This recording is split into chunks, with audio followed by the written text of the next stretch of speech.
Dans cette vidéo, je vais vous présenter les nouveautés de iOS 15 Beta 5. Bien évidemment, comme la Beta 4, il n'y a pas énormément de nouveautés. Du coup, ce sera une vidéo très courte comme la Beta 4. Alors, première nouveauté, ou plutôt la suppression d'une nouveauté.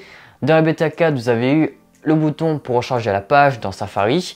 Et maintenant, dans la Beta 5, elle a été supprimée. Je pense que les bêta-testeurs ont fait des retours à Apple pour refaire et optimiser l'interface de Safari.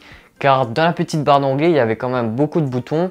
Et pour moi, le bouton pour recharger la page était mal placé et surtout très petit. Pour les personnes qui ont des grosses mains, donc des gros doigts, peut-être ils avaient un peu plus de mal à cliquer sur le bouton pour recharger. Et je pense qu'avec la Beta 6, il y aura de nouveau ce bouton pour recharger la page. Ensuite, deuxième nouveauté qui est selon moi la plus grosse nouveauté de la Beta 5, c'est l'application météo où l'icône a été revue. Du coup, maintenant dans l'application, vous pouvez aussi signaler, par exemple les conditions météo, la température, ou autre chose. Donc par exemple, si vous voyez de la pluie et que vous avez un temps nuageux, vous pouvez dire à Apple que vous avez un temps nuageux et vous n'avez pas de pluie actuellement. Ou par exemple avec la température, si vous voyez 26 degrés sur l'application météo alors qu'en réalité il fait 28 degrés, vous dites à Apple qu'il fait plus chaud. Après, je ne sais pas comment ça va fonctionner. Est-ce que c'est au bout de plusieurs signalements, ils vont changer, ils vont actualiser l'application météo ou seulement un seul signalement?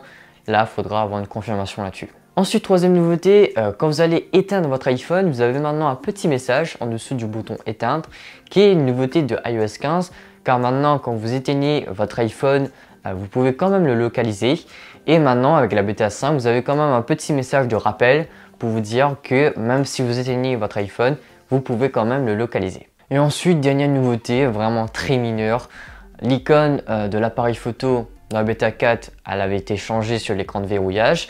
Et maintenant, avec la Beta 5, elle a été également changée dans le centre de contrôle et sur l'application appareil photo directement. Donc voilà, j'espère que la vidéo vous a plu. N'hésitez pas à vous abonner à la chaîne. C'était Robin. Ciao, ciao.